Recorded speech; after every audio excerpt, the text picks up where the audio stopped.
Hello, everyone. Good morning. Thank you for attending this webinar. We are very excited that this platform, open source platform, is the GridPath open source platform is being launched, and we are looking forward to more and more people using this platform here, particularly here in India. The context for so as part of the this launch, we thought it would be uh, a good idea to present a couple of applications of GridPath.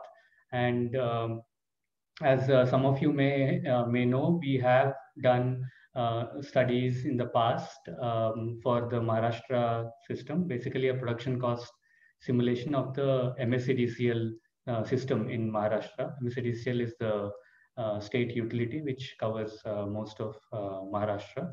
Um, we we replicated that model in GridPath, and I'm going to present the results of that modeling run, various runs, and compare them with the results we got from Plexus.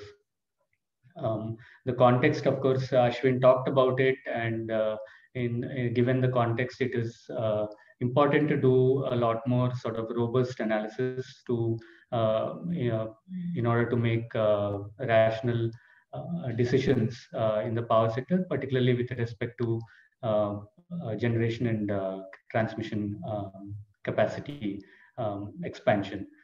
And this is better done with, of course, a diversity of models, like Ashwin had mentioned.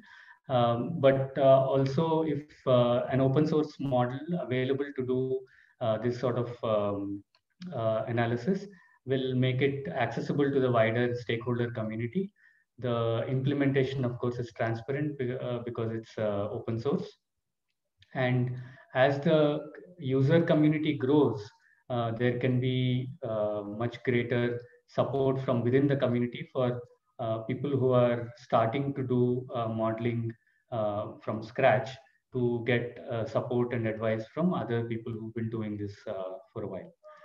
For today's presentation, for this particular presentation, I'm going to talk about the approach that we have taken, the model setup and various inputs, and finally the scenarios and the results.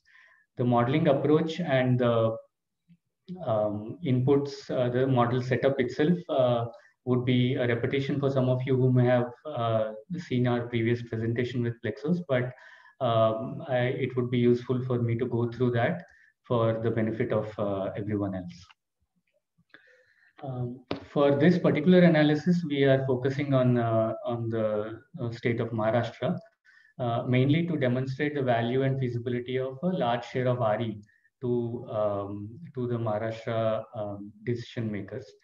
And we are also limiting the policy and regulatory instruments considered in the model to decisions that can be taken at a state level. So there is less dependence on, say, interstate and central initiatives, which are extremely important and necessary. But for this particular analysis, we have not considered some of these interstate and central initiatives. We focus on system reliability, essentially to make sure that like shortages are minimized, at least system cost, and with sort of conservative inputs with respect to the generation and various cost trajectories, so that it is so that even with the conservative inputs, if it is feasible to have a large share of RE, that is something that is a good insight for decision makers. We have not considered, for example, flexibilization of baseload plants, pilot projects for which are are currently going on, and we've also not considered various demand side initiatives that could be taken. And we have done a production cost simulation as opposed to a capacity expansion exercise. And so it is a unit commitment and dispatch model. And we assume that So essentially, the generation is exogenous to the model, and the generation capacity provided is exogenous to the model.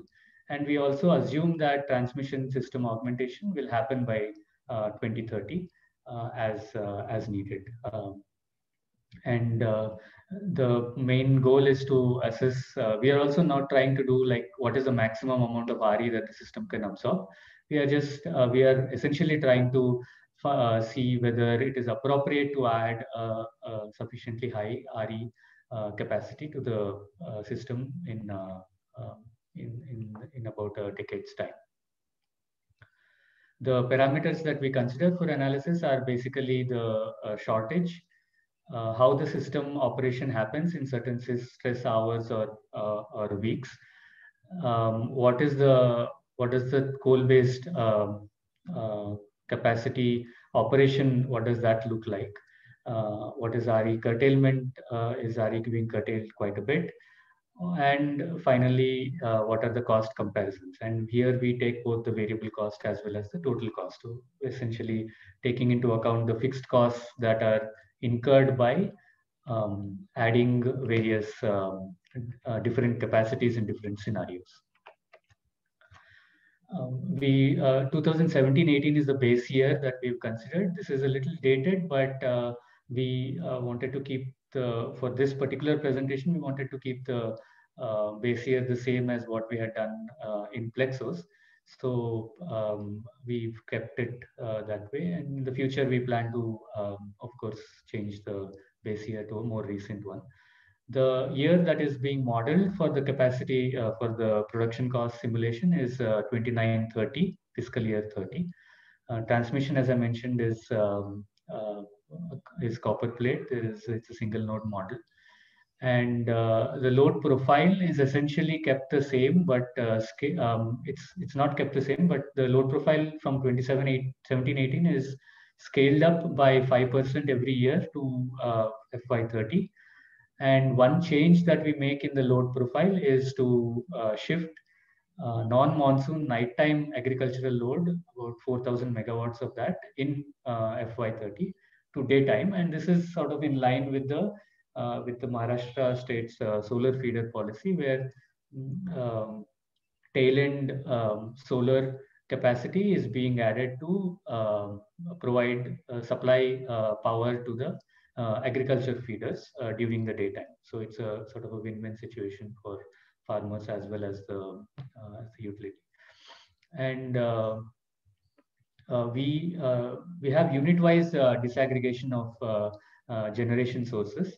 So we have about 60 to 70 dispatchable generation units modeled in the system, and hence that makes it a fairly complex model to run. And the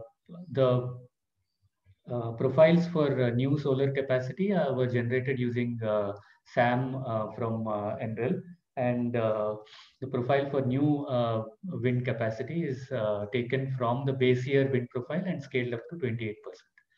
The costs are as per current trends, and again, as mentioned earlier, these are sort of conservative cost estimates in comparison to what is being various estimations that are coming in from various analyses. So the load, this chart here shows the load in FY18 in red and the load in FY13 in blue. So you can see that in the non-monsoon months, there is a significant sort of variability, like intraday variability, mainly because of some of the agricultural load shifting to daytime. The peak load is doubled, and the annual sort of MUs, the energy required is about 80% higher than the base year in FY30.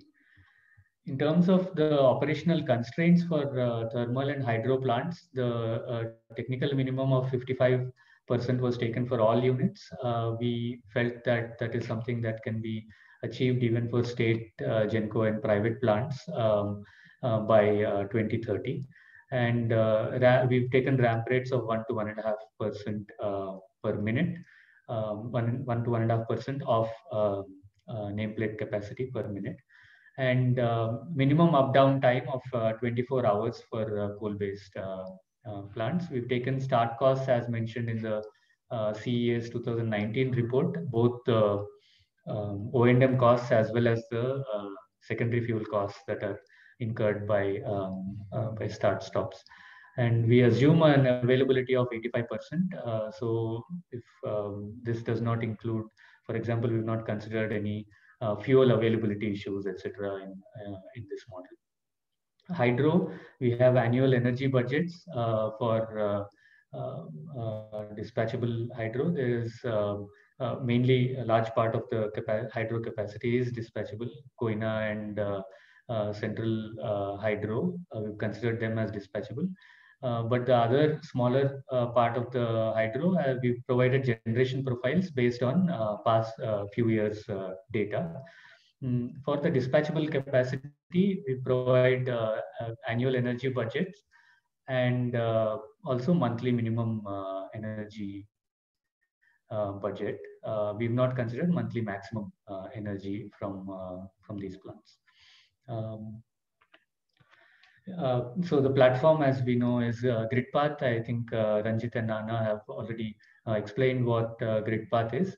The only thing I would like to mention is GridPath, of course, is quite versatile and provides many features. We have essentially, for example, one of the features that is provided is a multi-stage sort of dispatch ability to do multi-stage commitment and dispatch, which is essentially doing day ahead commitment and then real-time dispatch based on any changes in load or generation, variable generation. We have not done that. We have taken a single stage.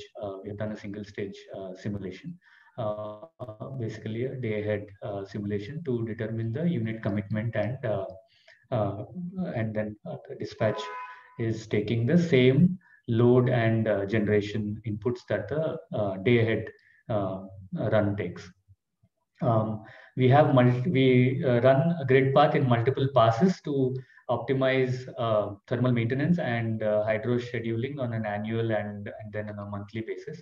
So thermal unit maintenance is scheduled in high reserve periods, and then the hydro generation is scheduled for is optimized such that it is the constraints, annual and monthly constraints are honored, but then also it is used when it is needed most. The scenarios that we have considered are, we have considered 4 scenarios in this exercise. Across all scenarios, we've assumed that 2 660 megawatt plants, coal-based plants, are going to come online. They are already in pipeline, so we've assumed that they would come online.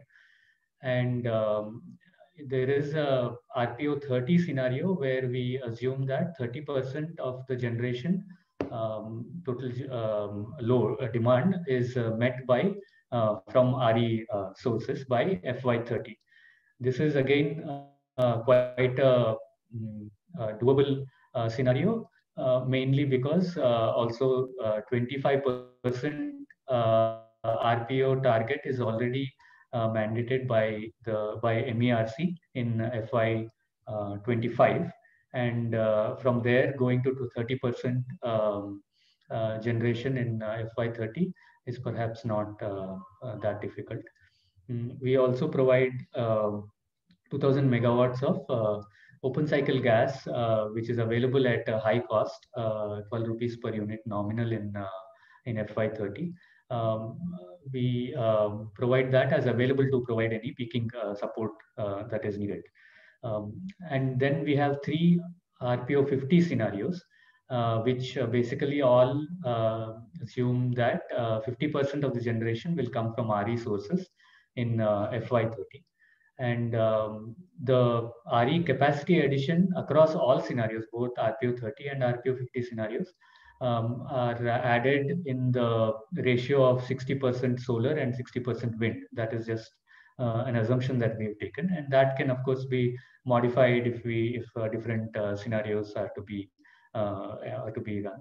And we've also assumed, like I said, the solar and wind capacity coming in within the state, not from outside the state. If they are coming from outside the state, the profiles would change a little bit.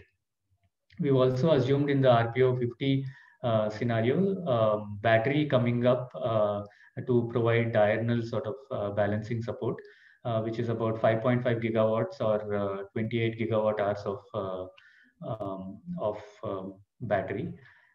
And the difference between the different RPO 50 scenarios is essentially the retirement of coal-based capacity across these scenarios. And in the S2 and S3 scenarios, we also replace open cycle gas with market procurement, also up to 2,000 megawatts, which has various costs depending on time of day and season. So the retirement across the different RPO 50 scenarios is in the first RPO 50 scenario, we retire 6 units of 210 megawatts, which is already quite it's quite old plants. And in the S2 scenario, we retire an additional 6 plants of 210 megawatts. And in the S3 scenario, there is an additional retirement of 2,500 megawatts of retirement, and that is adding on top of the previous the S2 scenario. And this is in line with the retirement as per CEA's National Electricity Plan. So the capacity contracted across scenario looks like this. I'll just skip this slide. And the net load across the RPO 30 and RPO 50 scenario, net load is essentially the total demand subtract from which the RE generation is subtracted, and basically the variable RE generation is subtracted, and that net load is what is met by dispatchable sources in the system. So we see that in the RPO 50 scenario, we get into negative net load for about 350 hours. So it is a sort of a challenging scenario for the system operator to manage. So before I get into the actual dispatch and what the dispatch looks like and what are the results in terms of the shortages, etc., I just wanted to spend a little bit time on the different ways in which this model can be used. I had mentioned about maintenance and hydro scheduling, and so there year ahead exercises can be done to basically determine optimal maintenance schedule, as well as how to sort of allocate schedule within, of course, the constraints, allocate hydro within, of course, the constraints that are already there in the system for operating hydro. So what we see is this is a comparison of maintenance schedule in the RPO 30 scenario across grid path runs and Plexos runs. So this in the RPO 30 scenario, of course, the net load, this is the net load curve for RPO 30 scenario, and the bottom part of the graph shows the maintenance schedule in grid path in red, and in Plexos in violet. So the Plexos maintenance is shown in violet. So we can see that there are some differences between the two. One caveat is that the Plexos schedule here shows the hydro capacity maintenance as well, whereas the grid path schedule does not show that. So when we go to the RPO 50, just to one more point, we see that the maintenance is scheduled in the monsoon time as expected, because there is a lower load and higher wind generation that is happening. But we see that GridPath is scheduling a lot more maintenance in the monsoon time as compared to Plexus. And in the RPO 50 S3 scenario, basically for the purposes of the remaining charts, mostly I will only be talking about the RPO 50 S3 scenario, which has the most aggressive retirement schedule. In the RPO 50 S3 scenario, the maintenance becomes even more sort of concentrated in the monsoon time, and both in Plexus as well as GridPath. But as we can see, there is some additional maintenance that Plexus does in other periods, and some of that actually is also hydro maintenance. Hydro generation, again, across scenarios and across GridPath and Plexus. This is the hydro generation budget that is provided to the final unit commitment run. And we can see that in the top chart basically shows the GridPath hydro generation schedule, and the bottom part shows the Plexus generation schedule. As we can see, GridPath in the GridPath runs, we see a lot more hydro being scheduled in the summer time, basically March and April time. Whereas in Plexus, at least in the RPO 30 scenario, we see some hydro being scheduled in the monsoon time as well. Some of these things require a little bit more analysis, and we hope to write up this analysis in the future and publish it in a form of a report or a paper. But we do see some differences in how hydro is being treated in GridPath as opposed to Plexus. Moving to the unit commitment and dispatch, the actual unit commitment and dispatch runs. This is what the generation stack looks like in Plexus and GridPath in RPO 30 scenario. They are quite similar. What we see is that coal is dominant throughout the year, and wind is sort of becomes a little more prominent in the monsoon time, and solar, of course, is at a steady rate throughout the year, except a little bit of a dip in the monsoon. In the RPO 50 scenario, S3 scenario, the net load, as we have seen earlier, goes negative. So we see that in the monsoon time, there is a lot more wind, and solar also, because of the increased RE capacity, solar also becomes quite prominent throughout the year. And with respect to the actual results of the unit commitment and dispatch, we do see some shortages given the capacity that is provided, but the shortages are quite manageable if we which I will talk about in the next slide. But we will also see in this slide that there are some shortages that are pretty high and for a short duration of time. These are 15-minute blocks. These are not hours, so these are 15-minute blocks. And we will see that in this range, there are quite steep shortages. And the fact is that any amount of long-term capacity addition is not going to be able to address these sort of shortages. And this will require some either sort of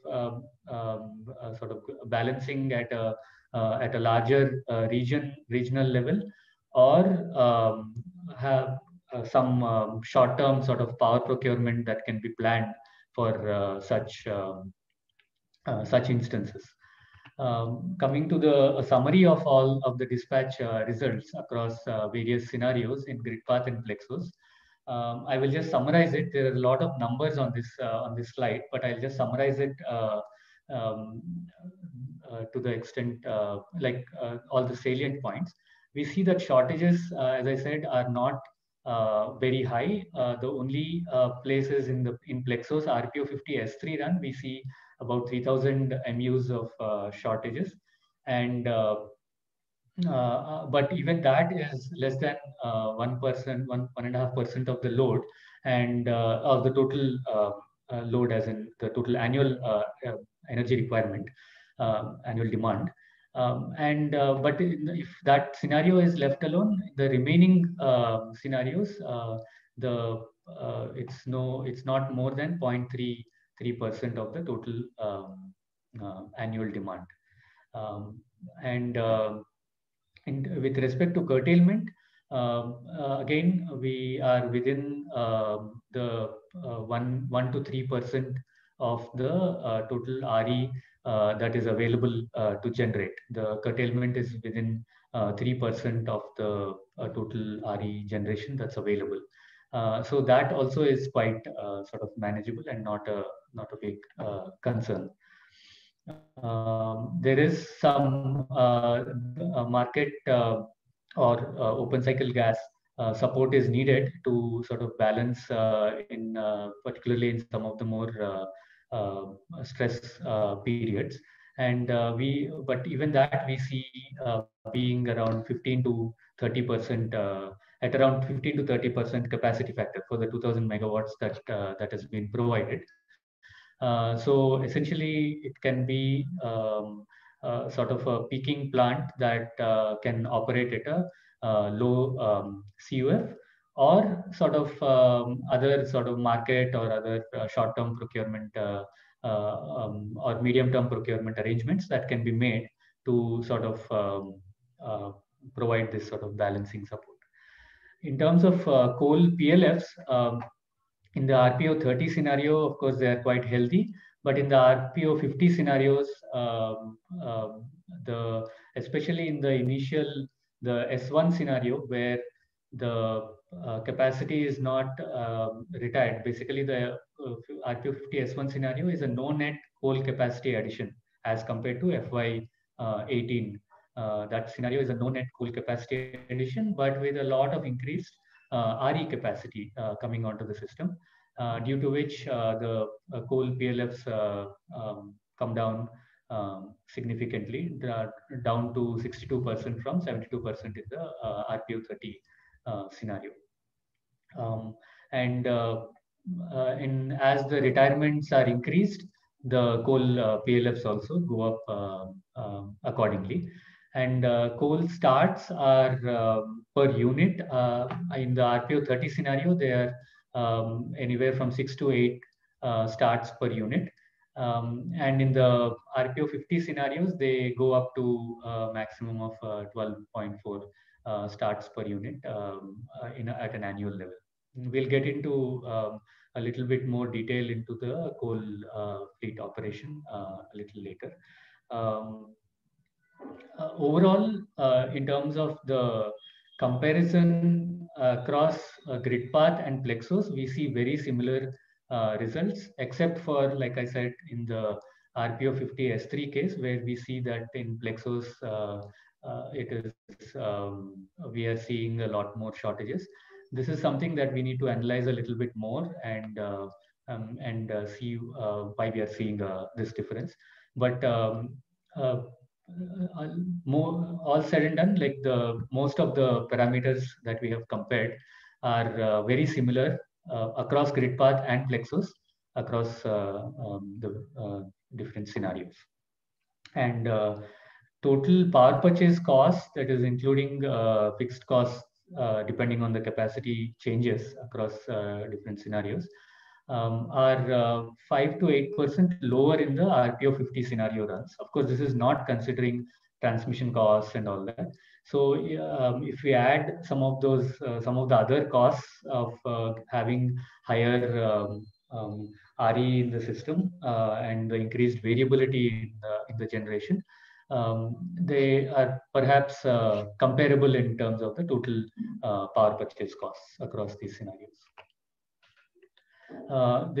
This is a chart showing the high load, what the dispatch looks like in both the RPO 30 and RPO 50 scenarios on a day where the load was the maximum in terms of the daily MUs.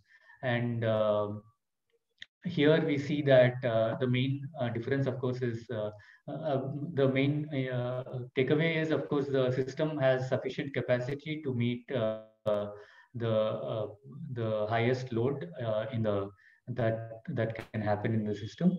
But the difference between RPO 30 and RPO 50 scenarios is, of course, that a battery is there is battery available to absorb the additional RE solar capacity, RE capacity that's available during the day, and dispatch that during the evening and nighttime hours. This is what a maximum shortage week looks like across the different scenarios. Basically, we do see shortages even in the RPO 30 scenario. So we see that both in GridPath and Plexos, there are shortages that happen even in the RPO 30 scenario. And in the RPO 50 S3 scenario, we see that in the Plexos run, there is a lot more shortages in this particular week. And this is not, of course, this is very specific to this particular week. But in GridPath run, this is the maximum shortage week that we see. So there is some differences in the RPO 50 S3 scenario between GridPath and Plexos that we, of course, need to analyze a little bit more. This is what maximum curtailment week looks like. I won't spend a whole lot of time on this slide, except that in the RPO 50 S3 scenario, we see that there is curtailment that happens when there is a lot of wind coming into the system, and we see in the case of the GridPath run that like wind really sort of meets much of the demand for the entire week. Coming to coal-based coal fleet operation, quickly, these are the coal starts. The coal starts, and what this chart is showing is over the calendar months.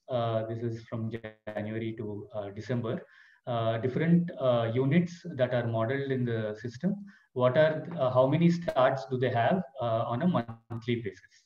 And we see that there are a couple of there is a month for a particular plant that there are 6 starts in that month.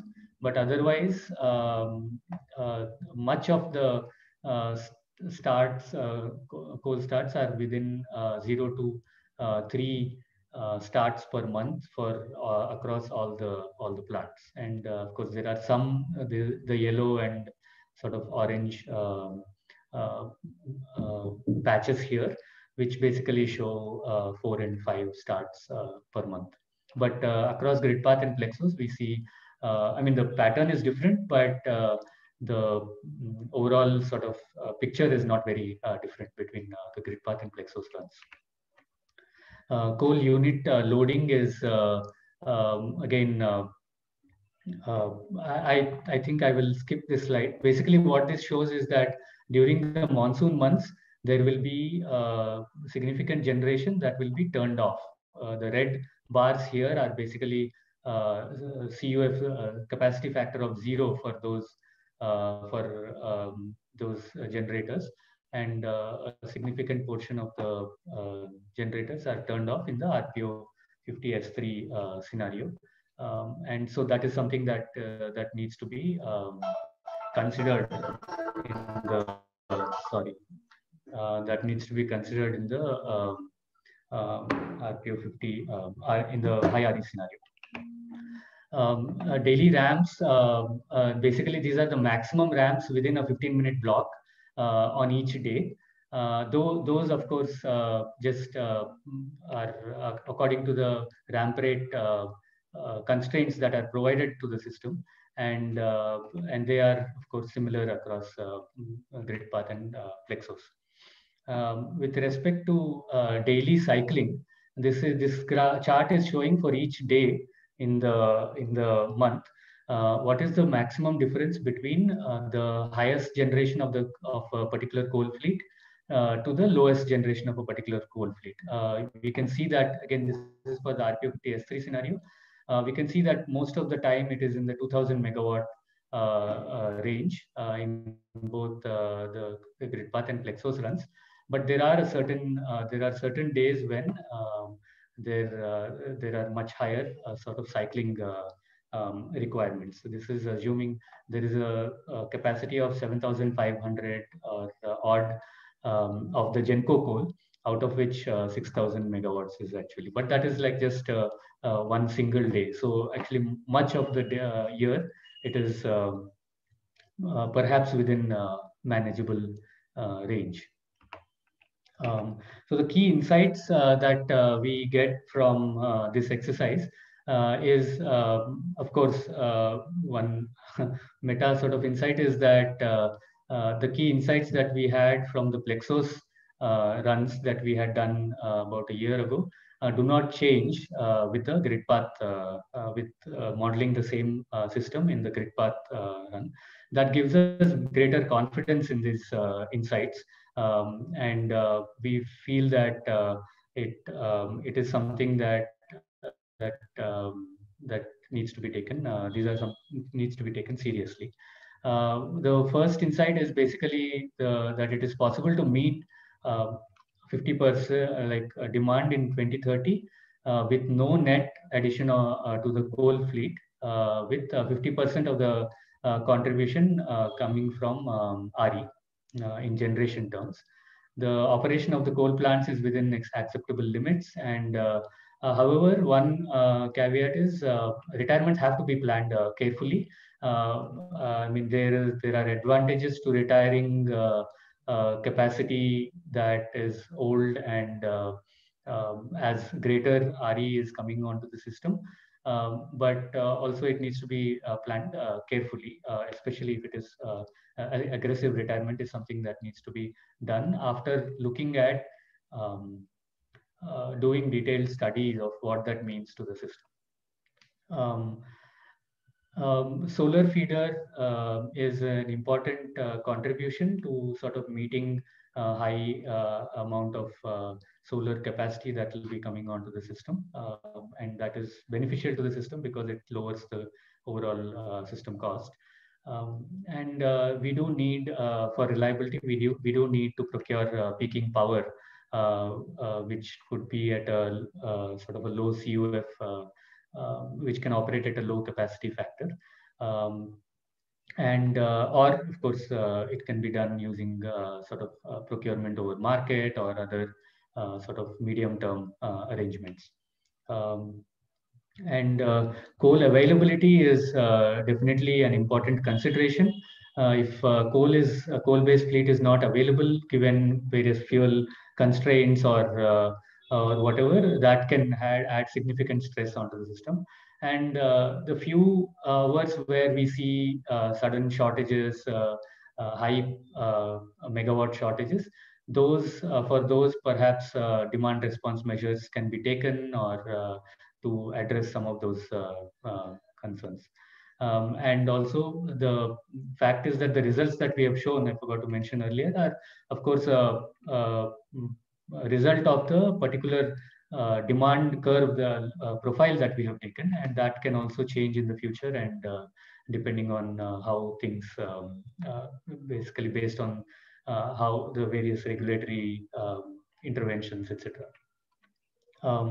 Some recommendations are basically, and some of these things are being considered by MERC already, such as seasonal tariffs and expanding the time of day regime to 5 to 10 kilowatt plus load, and also adjusting the peak tariff slot to depending on the time of day as well as the month of the year, depending on what generation is actually available.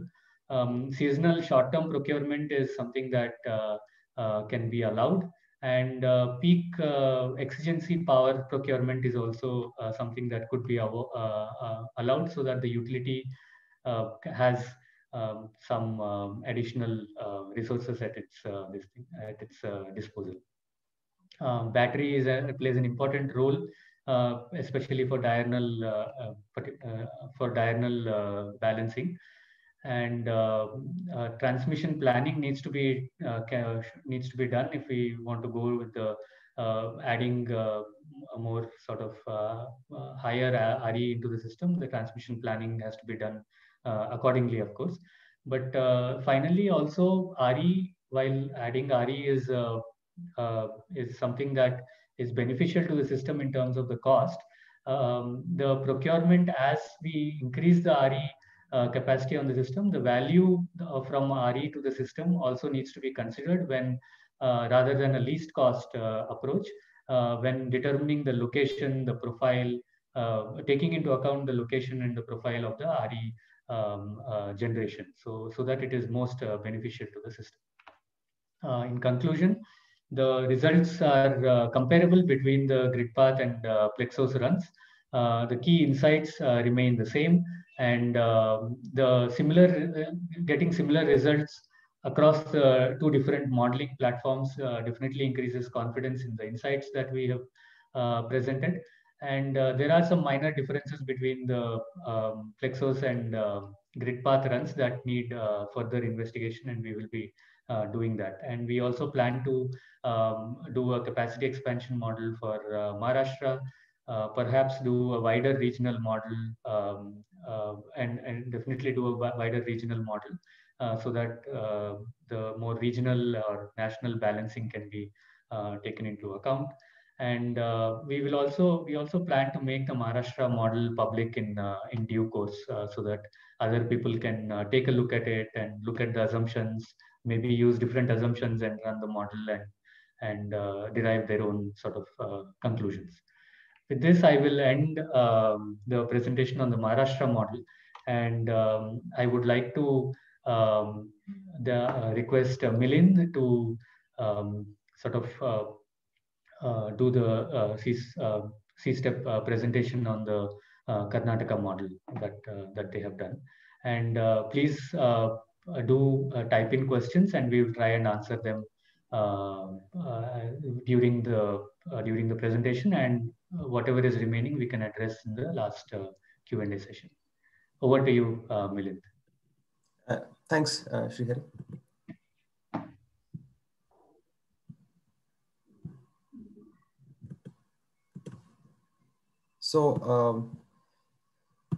So I will not take much of the audience time for the context setting, since there's already been excellent overview of the sector and the importance of modeling. So I will just jump right into our modeling. Over the course of the modeling, we'll also explain a few of our the software which has the features of the software which are sort of quite amenable to running different scenarios and things like that. So anyway, this is a 2930 model for Karnataka. So these are preliminary results, but we already see a lot of interesting insights. Sorry. So we'll just go over the modeling inputs, and then we'll look over the scenarios, and then some of our results and what we can draw as conclusions from these modeling runs. So this is, so we are considering Karnataka, we are considering all existing state as well as central thermal, hydro. There is one bilaterally sort of a state, Karnataka and Telangana shared hydro plant, and there is solar and wind. So we have considered some addition over and above targets, over 22 targets. And these are some of the parameters we have considered. So out of these, I just want to note that interstate transmission capacity, while we have considered in case of Karnataka, it is not really a very significant element because the capacity is well above what is required to transport the entire state share. So that while it's modeled, it does not have any bearing on the results as such. So, so we have considered only the Karnataka share of central generating stations. I will get to that. So this is just a brief look at all the generating stations in the state. This is of course possible because the major stations are quite few in number. And so we have Raichur Thermal Power Station, which is quite an old station and has already been recommended for retirement by according to CEA NEP, and we'll also explore that. Other than that, we have Karnataka is has a rather good share of hydro, and on a day-to-day basis, it has been seen to be quite useful in balancing the large RE that has been deployed as of late. So the IPP Udupi Power Corporation is only about 180 megawatts has been contracted to Punjab. So we are just modeling the state share. However, it's a 1200 megawatt plant. So we have modeled as far as central generating stations are concerned. We've modeled only the share of generation that that is contracted to Karnataka. Couple of stations here are slated to come up by 2030. And I'm sorry, just one second. I did not put on my video. So we have Godna Thermal Power Station and Kaiga Unit 5 and 6 slated for 2030. And we have two bilateral state that is hydroelectric projects, which are not CGS, but nevertheless an interstate generating station. And we have, so this is the general capacity share that we are considering for our model. And as you can see, even with the additions in coal, the total capacity of coal is just ever so slightly higher than both solar and wind individually, which of course makes the overall energy mix quite balanced in terms of solar, wind, and coal. Everything else is accommodated within a small slice of the pie chart. So we have considered both a battery storage and pumped hydro storage over there. Having said that, the battery storage is kind of totally dominated by the scale of pumped hydro storage that is planned. The Sharavati pumped storage plant is using existing reservoirs and is about 2000 megawatt plant. And similarly, Saundatti, both of these will be comfortably, be built by 2030, given existing trends. So we've considered hourly load profiles. This is the state load as of 2015-16. They have been escalated to 2030 as based on 19th EPS by CEA, these projections. And we have considered solar and wind, and these are respectively from our in-house solar PV simulation tool as well as NREL's SAM.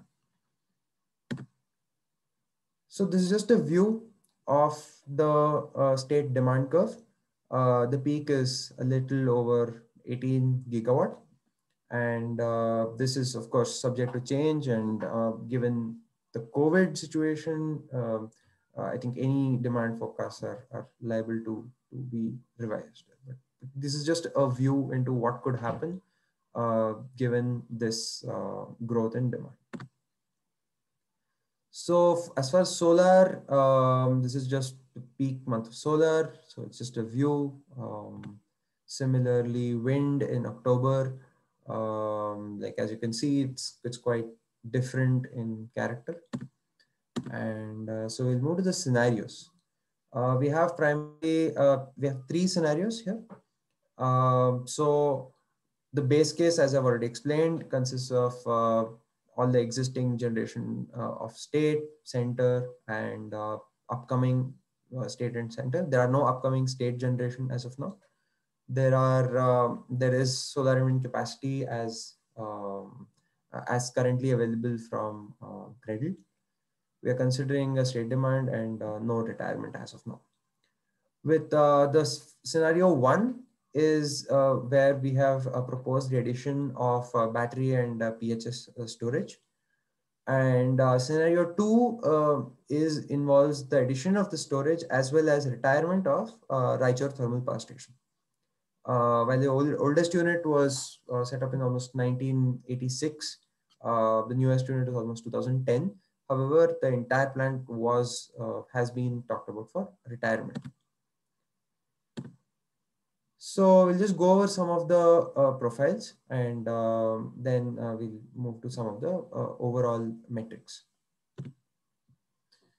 So as far as this is the base case, and the base case, as you can see, immediately in the peak demand, we expect a certain amount of unserved energy. And that, of course, seems to be there only during the peak demand point of time.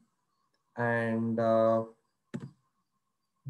when we observe light demand and solar and wind, we observe, so important thing to note is that hydro is always flexing, and imports are relatively constant. So one important point to note is that the CGS generating stations have been modeled as just as simple generators with just a cost. They do not have all of the detail regarding startup and ramp up rates and things like that, because of the fact that they are not true units as opposed to a certain share of a physical generating unit. So we can see that the renewables sort of dominate during the peak solar and wind times, and the thermal generation is dispatched to the absolute bare minimum. And in the solar plus wind case, as you can see, there's a large amount of curtailment. This is primarily solar curtailment. This is primarily wind curtailment, except during a couple of hours.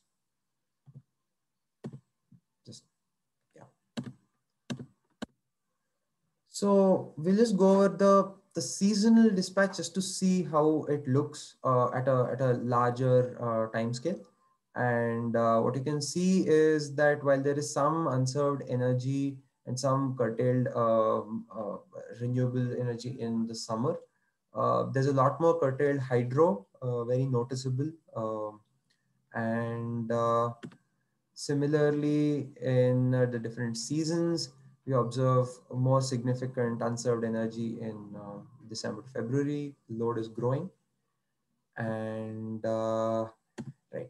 So what we want to say here is that, so the unserved energy comes out, so there's about 600 million units, I believe, of unserved energy. We didn't really put it in the slides, but this was part of our analysis. And it's not really significant. And in terms of renewable curtailment, we'll get into that a little later. So let's just compare the peak demand situation for between scenario 1 and 2, just to see what the effect of the retirement is. But before that, let's just see what is the contribution of addition of storage. And as you can see, it is definitely being dispatched to a very large extent. And although almost 3,000 megawatt of 3,200 megawatt of pumped hydro is there, it looks like every megawatt of that will be required to meet the load at various points of time. However, given that scenario 1 does not have much unserved energy across the year. And as you can see, scenario 2, where the Raichur thermal power station is retired. As a reminder, it's 1720 megawatts of generation. It's a very old plant, and its fixed costs are low, but operating costs are high.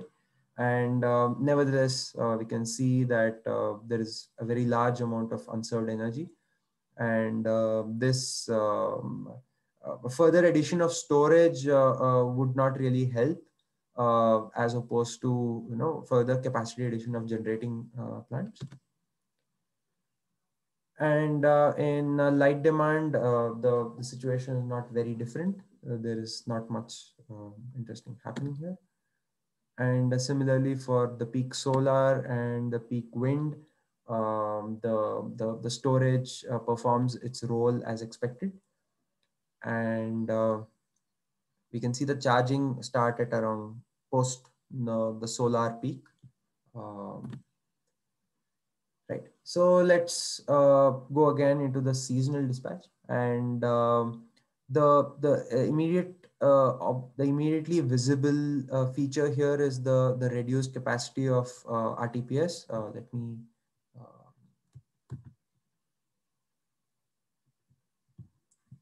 So let me just show. So while the reduction is visible here, it isn't having a great effect as of now, because of the availability of storage as of this point of time.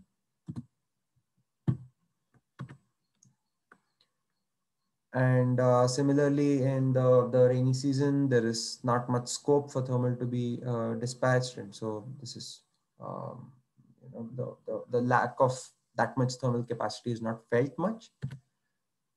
And again in autumn, and here is where we can see a much larger difference in the way thermal capacity is dispatched. And the availability of storage certainly helps, but the reduction of that much thermal capacity changes the way in which the dispatch happens. There's also more unserved energy, as you can see in this region of the scenario 2, that is with the retirement of RTPS. So this is just a view of the renewable curtailment. And what we can see, of course, is that it looks fairly significant, but at the end of it, the renewable curtailment is only about 0.7%. So as far as the base case is concerned, and so the curtailment is not very significant, but certainly addition of a little more storage would be able to should be able to capture some of this energy.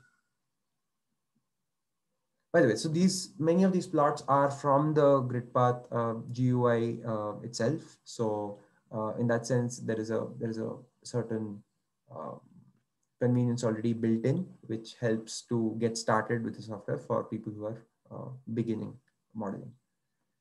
So there is some hydro curtailment, but it is only in the base case. The other scenarios don't really have any hydro curtailment as such, but there is one solitary sort of point of time, rather a set of points in time in April where there is some curtailment. So as I said, the VRE curtailment, and what you can see is that the addition of storage drastically reduces the curtailment in all scenarios. And it, of course, it makes the maximum dent in around May. But overall, given the total energy, the total renewable energy is about 39,000 million units. So this is not insignificant, but it is certainly manageable. So these are the generations. So just to get an overall view of what is happening throughout the year, this was an 8760 simulation, as I hope I made it clear. So what we're seeing is still like a 50%, just under 50% of coal energy. And the PLFs are nothing. I mean, the PLFs are pretty significant for most of the, I mean, coal is quite high. And by this time, as we are observing, the headroom available in terms of coal generation that is there today, for example, is no longer present. So PLFs are quite high. And uh, as far as solar and wind are expected on expected lines, nuclear is exogenous, so there's not much variance expected in the generation or the PLF of nuclear. Hydro is also used to its fullest extent that is available. But yes, we can see that central generation is used a good bit more than state generation, and this is probably owing to the costing. And so we have used 2019 prices for state and central as well.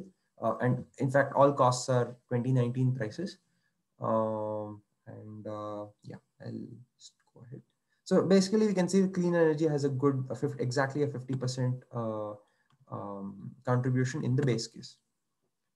So in scenario one, we see that state generation and both the PLF of coal has slightly reduced, while the change has been more in terms of wind has increased, possibly due to a large amount of storage available. And other than that, we can see that the share of clean energy has increased to 53%. Not very significant, but certainly a meaningful jump. And this is scenario two, and further drop in central coal PLF. And as far as the energy mix is concerned, again, it is a further slight jump. It's up to 55% now. And yeah, so these are some of the broad numbers that we can get out of this model. And so overall, this is just to wrap up from our side about the models. And so this is the production cost that we can see here. And it comes down to around 2.5 rupees or so in the base case. And similarly, these numbers per unit, I mean, on the fixed cost, and a similar amount for the variable cost. These, I've not put these in the slides, but this is the broad ballpark. And notice the reduction of capacity cost because of the retirement, but an increase because of the addition of storage capacity. The variable cost, or it's called fuel cost, but it includes all the variable costs, have reduced because of the increase in the available storage as well as the retirement. So overall, what we are saying, what we see is that supply sort of is able to meet projected demand in the base case. But depending on demand for the peak, to meet the peak demand, storage will be essential, as we saw, because scenario one was really able to meet the peak load in a way that was not possible for the base case. But the retirement of Raichur Thermal Power Station creates a big gap in the available capacity to meet the load. And as of now, there are no planned, I mean, there are several proposals for addition of capacity, but there are no firm sort of plans already afoot. These proposals do not seem to have progressed to setting up of actual plants in the next foreseeable future. So that way we see further opportunity for upscaling VRE deployment. We have the potential is certainly there in Karnataka, and the storage is also there. And so the addition of further renewables is would be a, I mean, will be able to be sort of absorbed given the scenario here, which of course helps us prevent some more lock-in into the coal-based addition, coal-based generation. That's it from my side. We can take some questions, I think, in the session that comes at the end. So I will stop sharing. Thanks a lot, Milind. Thanks a lot to all of you for those 3 lovely presentations. We had over 100 participants for all of them. And a lot of questions have been answered by my fellow panelists in the chat box, but there are a few still open questions. But I'll start off with one question, a broader question maybe, which Ranjit, Anna, Srihari, anyone can answer. What is the broad computational requirements for running these kinds of models, and what is sort of the broad time required for any of these model runs that you described? I'm sure I can take that. Should we, maybe we can all start our videos. Yeah. So, I mean, all of us probably could answer this particular question. I would start with saying that you can make a really simple model that can be run just on your, simple laptop, or you can make a really complicated model that has to run on a supercomputer. So it all depends on how you design your model, how many generators and nodes you have, what's your spatial resolution, what's your temporal resolution. So the gamut is, it's really wide.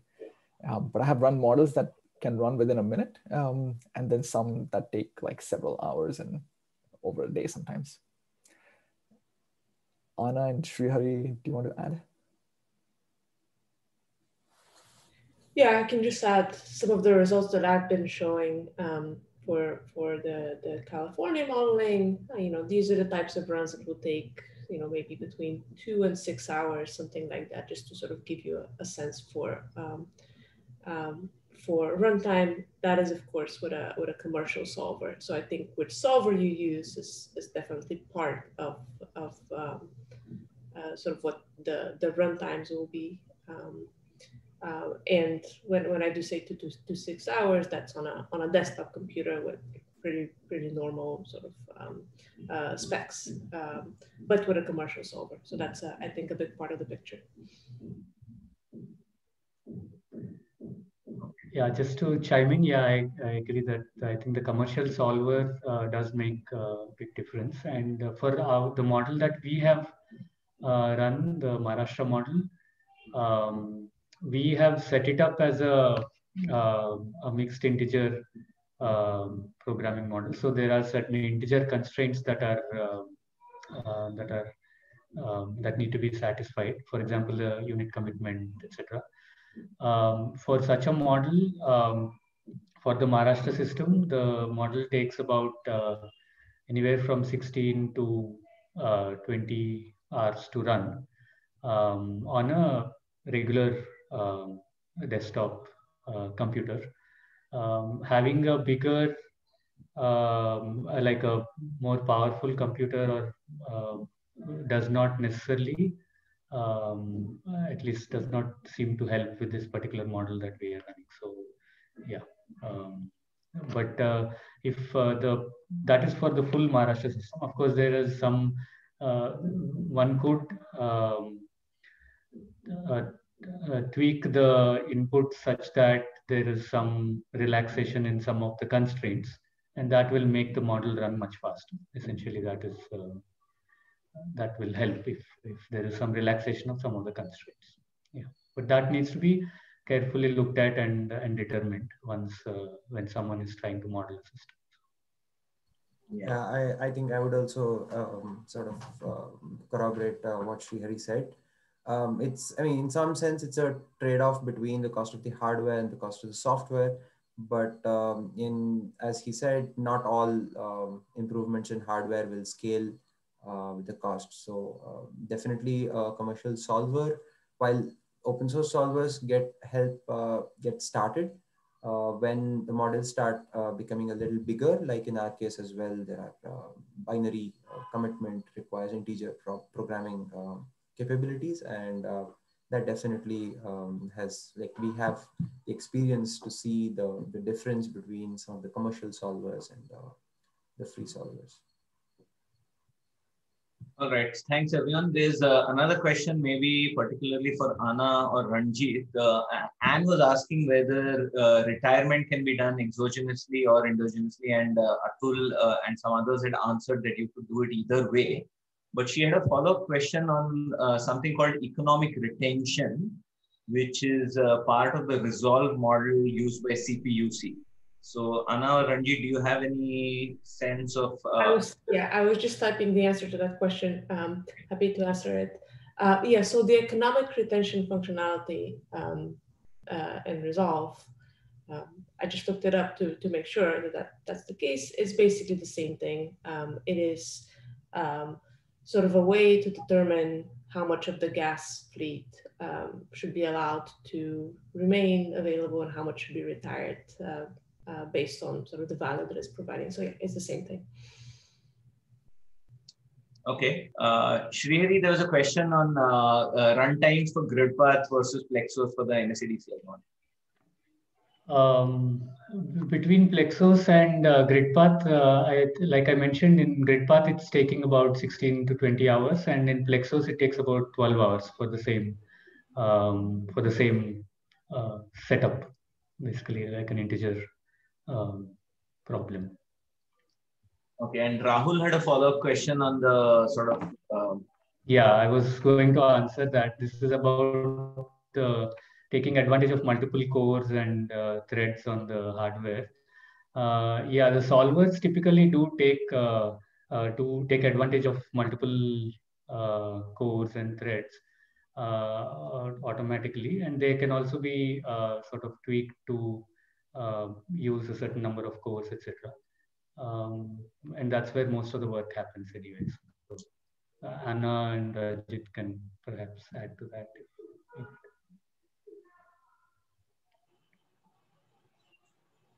Okay.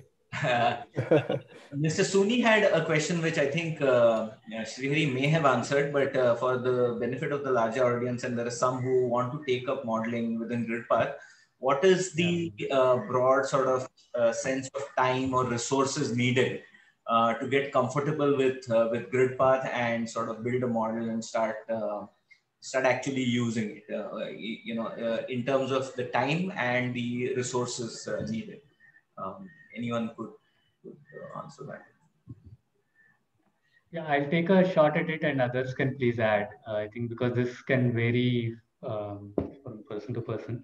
But what I was thinking was for someone who has power sector knowledge, good knowledge on the power sector, I think it should take not more than 6 months to be familiar with GridPath. Assuming that there is someone sort of helping out who knows GridPath, I think that that is possible. There is a lot of documentation available for GridPath. That's part of the repository as well.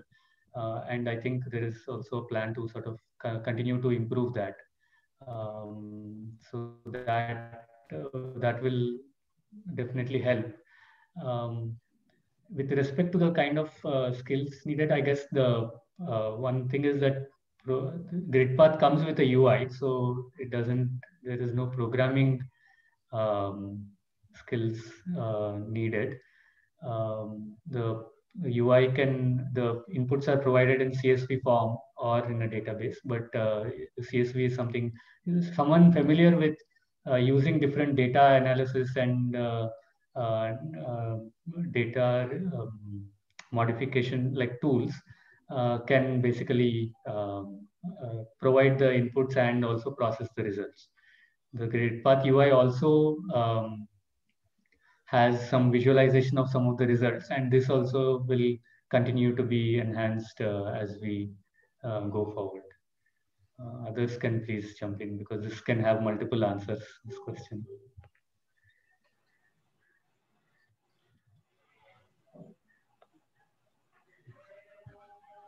Okay. Yeah, sorry, I don't have anything to Okay, there's a detailed question by Ranjit and Anna. I don't know if you read that, or I could read it out for the benefit of the audience. He's saying regarding the use of the capacity expansion model for the scenarios where there is greater variability, with more conventional generation, one could separate capacity expansion from reliability, but it becomes more difficult when there's a lot more variability and intermittency. Grid path allows some flexibility in time slots, and that would certainly help.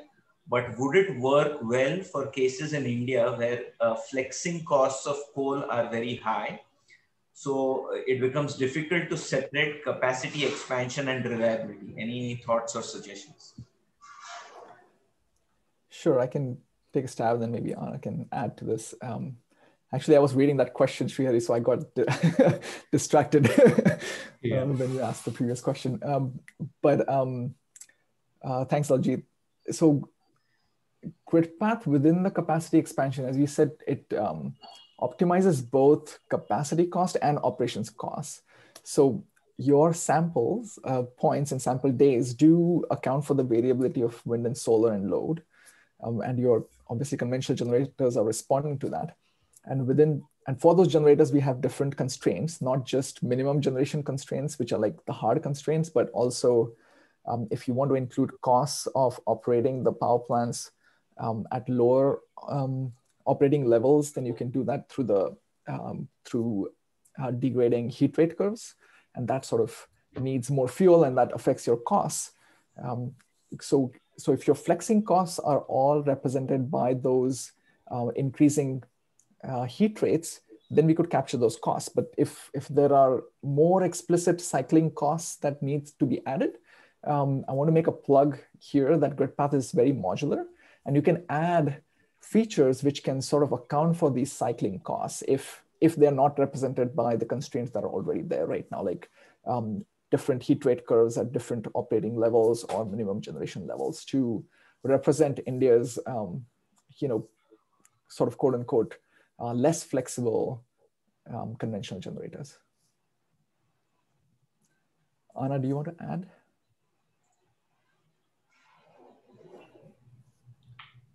I think the only thing to add perhaps is sort of this idea that GridPath is sort of an ecosystem of tools, right?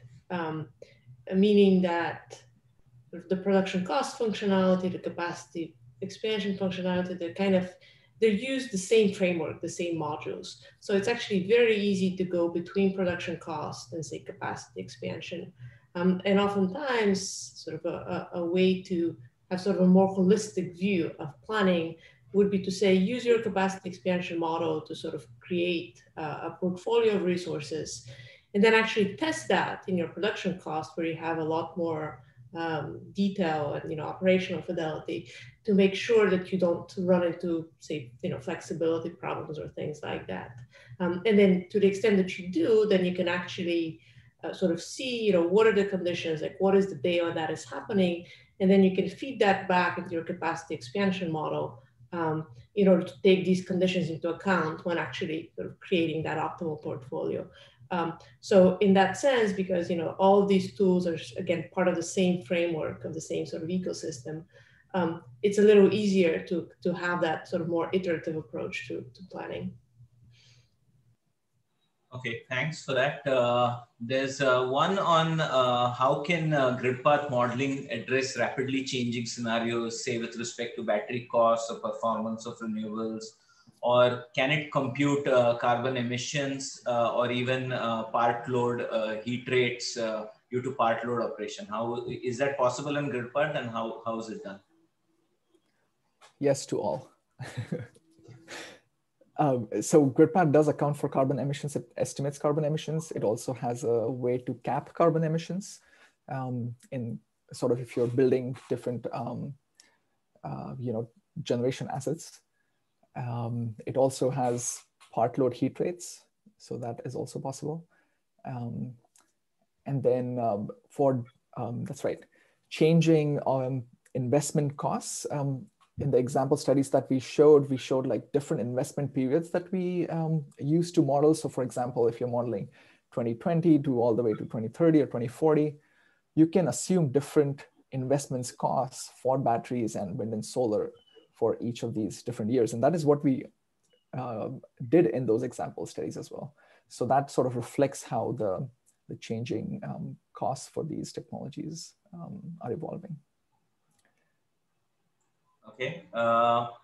There's a broader question on how grid path can be used for transmission planning in general, and maybe building up on Srihari's model, because Maharashtra right now is modeled as one unit, not interacting with other states in the Western region or with the whole of India, which it actually does. So how can transmission planning or these transmission interactions be modeled in grid path?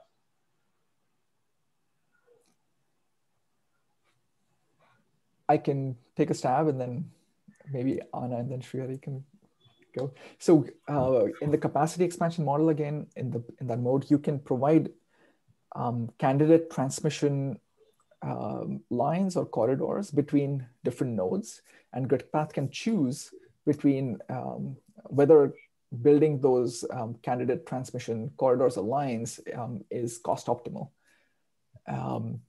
Having said that, usually capacity expansion models are a little lower resolution, so you might not want to model each and every 11 kV or 132 kV line.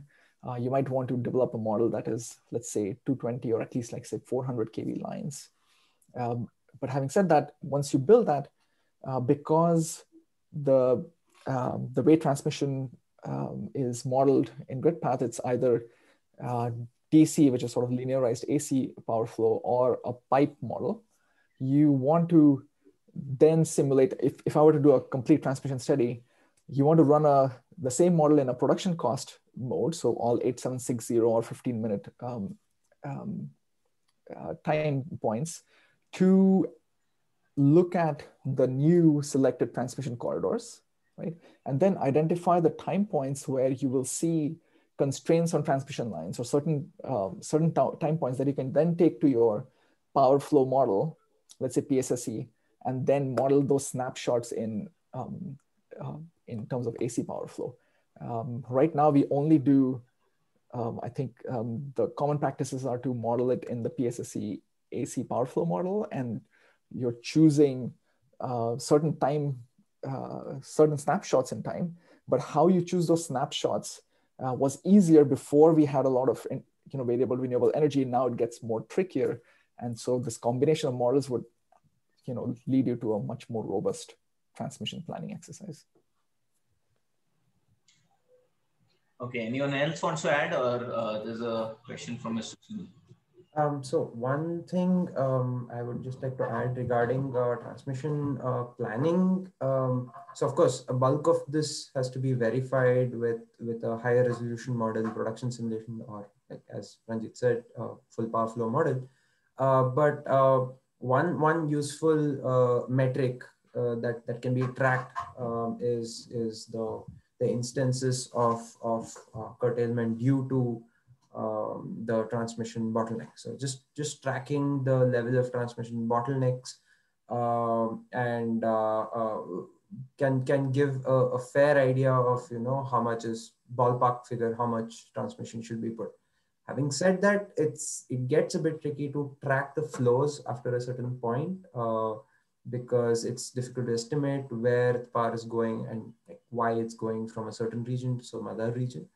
But yes, I mean, definitely, even at the capacity expansion level, I feel some of these can be obtained, and then they will have to be taken forward to the more detailed models to make any real recommendations. Okay, thanks, Milind. Mr. Suni is asking a very important question. How are infeasibilities, if they're encountered, how are they treated? Are they relaxed, or there's a right through, if you have other hard constraints, be it ramping or something? And what is the rationale for the way these infeasibilities are treated? And I know Srihari and we had some infeasibilities while solving from Maharashtra, and we tried some ways of overcoming that, but I'm sure others have encountered and tried and solved it in different ways. So maybe all of them can, share their experience with regard to treating infeasibilities. Should I go ahead? Yeah, maybe you. Okay. Yeah, I'll start, and I'm sure others can join. So, of course, that is that is the reality of doing these models that we encounter in feasibilities and try and address them. So the GridPath does provide the ability to make certain constraints soft, and so ramp up down and min up down time. These are the operational constraints can be made soft constraints. Can basically they can be violated given a certain penalty. So the in terms of what is a reasonable penalty to provide is something I'm not very familiar with. If there are sort of methodical ways to do it, but what we have been trying to do is to take a high enough, if it is sort of an important constraint that is not normally violated, to take a high enough value for that penalty so that the model only considers that under basically to sort of get over that infeasibility. So that's what I have to say about that, but others can probably add.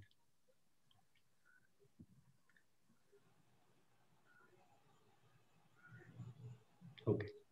Anna or Milind? Anna, you can add. Yeah, in addition to these operational constraints that Trihari mentioned, in GridPath you can also sort of allow the load constraint to be soft, certain policy constraints, reserve constraints to be soft.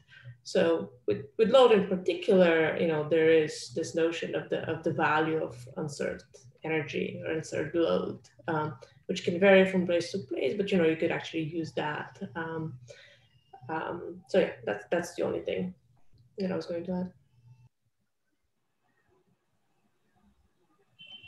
Okay, Milind, you wanted to come in or?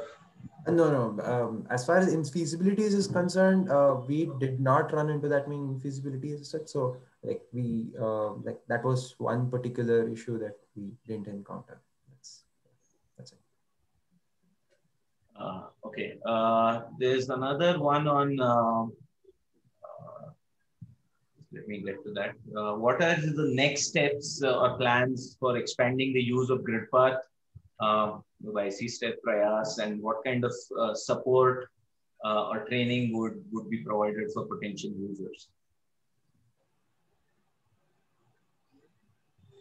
You want to go first, Shriyari?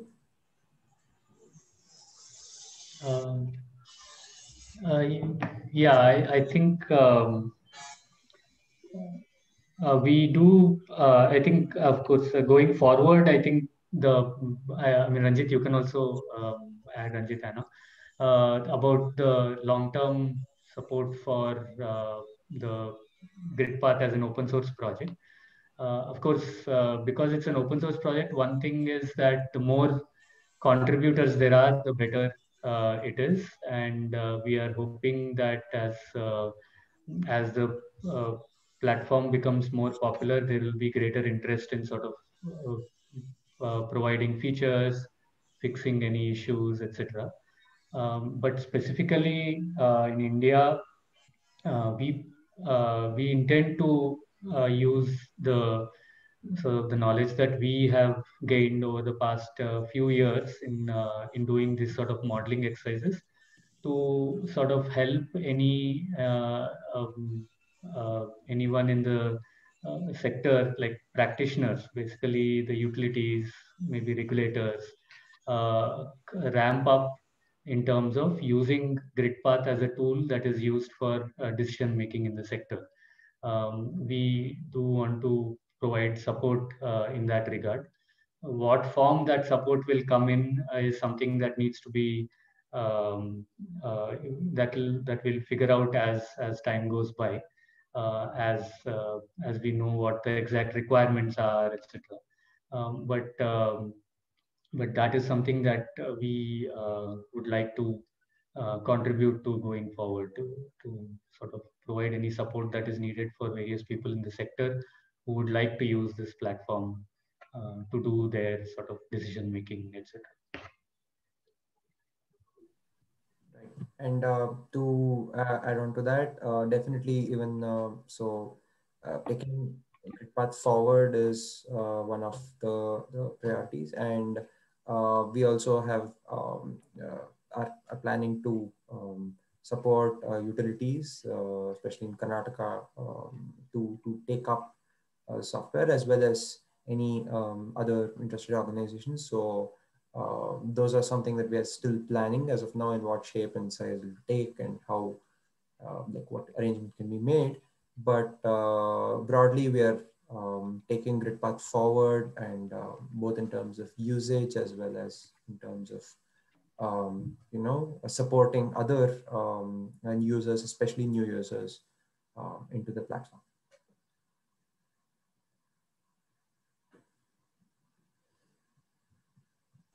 I'm going to ask one more question, which Mr. Narasimhan had asked and Ranjit had answered in the chat box, but just for everyone's benefit, I request Ranjit to take a stab at it again. His question was with regard to capacity expansion modeling and production cost modeling with the reserve margins and operating reserves.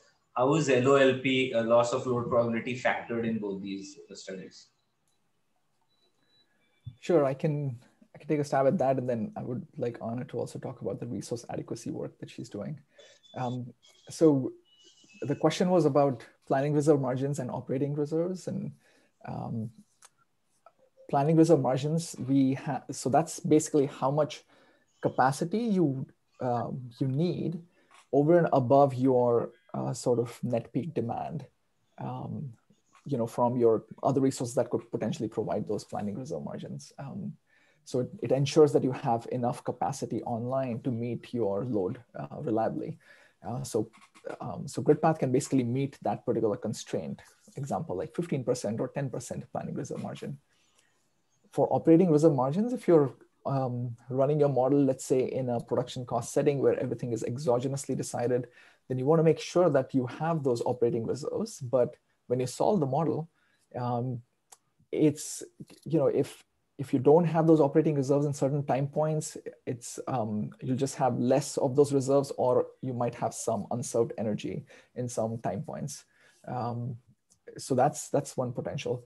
We haven't included an explicit sort of operating reserves margin within, like if it's not in a capacity expansion mode, in a production cost mode sort of modeling form, where you're expected to maintain a certain operating reserves and you will have unserved load even and not violate those operating reserves. So such a constraint could potentially be built in. But in terms of the loss of load probability, one could model it as a simplified production cost model. So the runtimes are smaller, and run it in a Monte Carlo sort of simulations, as in hundreds and thousands of these scenarios, having more realistic sort of distributions of certain parameters, and then find the time points when you're seeing these loss of load, or basically unserved energy in those particular time points. But such a capability we have in Gridpath, or Anna's like building it right now, so she can discuss more about that. Yeah, so loss of load probability modeling generally involves sort of trying to look at many different conditions of load and renewables, of possible outages for generators. So again, partly because you want to look at so this very large number of possible combinations of like different conditions, sort of for runtime purposes, you generally want to very much simplify the problem, which with the way that Gridpath is set up, with its modularity, is actually very possible. So some of the work that we want to do currently is to try to do such a study, say here for the Western United States, and trying to understand, given a trajectory for how the system might evolve over time, what we might have in terms of resources, and what we might see in terms of weather, outage events, things like that. kind of like how much capacity would be needed so that we can maintain, say, a 1 in 10 sort of loss of load probability type of standard. So yeah, that's it. Thanks, Anna. One last question for Srihari and Milind. How difficult is it to get the data for such models, and would Prayas or CSTEP be able to help in getting data on power plants or some other aspects, and to what extent? This is Daljit's question.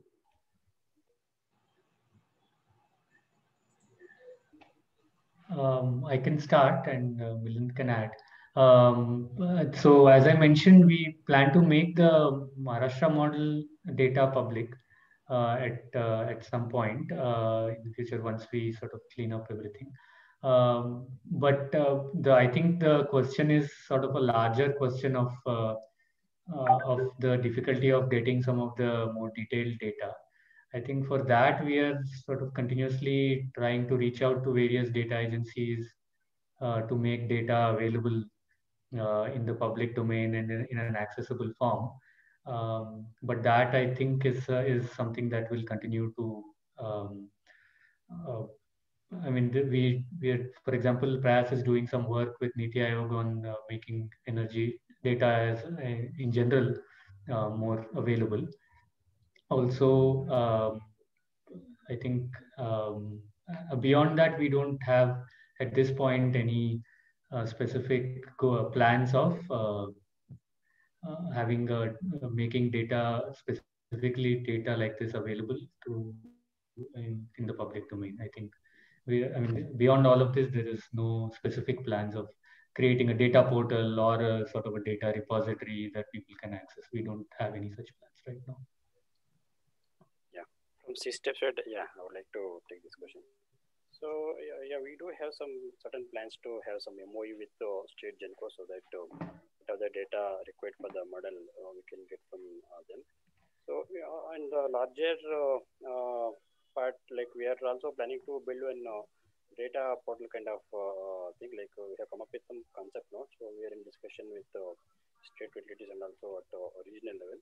Maybe if this works, maybe we can have some MOU with at central level so that if they can, if all the utilities can share data with us, maybe we can come up with a portal so that all the utilities can access and also probably the intended agencies as well. This is what I mean. This is something we are actually looking into it. We have come up with some concepts on that.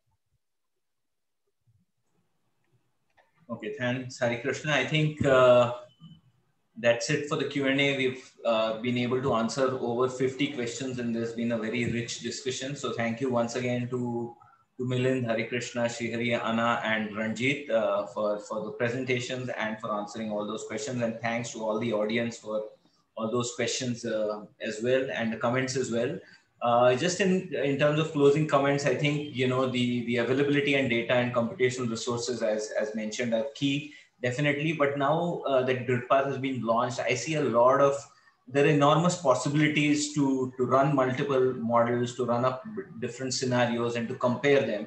And I think as in any modeling exercise, you know, asking the right questions, correctly interpreting the results and insights and communicating that to policymakers is very important. And as Srihari and others mentioned, you may require 6 months to 9 months to get familiar with GridPath, set up a model. That may be a slightly steep learning curve, but once the model is set up, I think running multiple scenarios periodically is relatively easier, much more productive, and can really provide very useful insights which are needed for planning and for regulation. So I think it offers immense possibilities, and this is just the beginning of the detailed power sector modeling studies era in India, and I hope a lot more can take up GridPath and even other modeling platforms, share results, share assumptions, share data, and make it a much, much richer modeling community in times to come.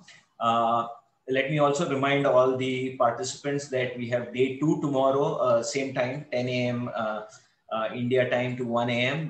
We'll have Anna and Ranjit give a much more detailed deep dive on GridPath's capabilities in a 1.5-hour session to begin with. And following that, we'll have a panel discussion with very eminent 4 panelists. We have Mr. Narsimhan from POSOCO, Mr. Vijay Menghani from CERC, Mr. Praveen Gupta from CEA, and Mr. Ajit Pandit from IDAM Infra. So we'll be holding that panel discussion for an hour and a half from 11:30 to 1 tomorrow. So I hope most of you can join us for day 2 as well, and feel free to share the registration link for others who are not registered. And we'll be putting up the recording along with the slide decks on our webpage very soon. So see you tomorrow, and thank you everyone for this immense support. It's really very encouraging to see over 100 people participating in such a webinar. Thank you and goodbye. Thank you. Thank you.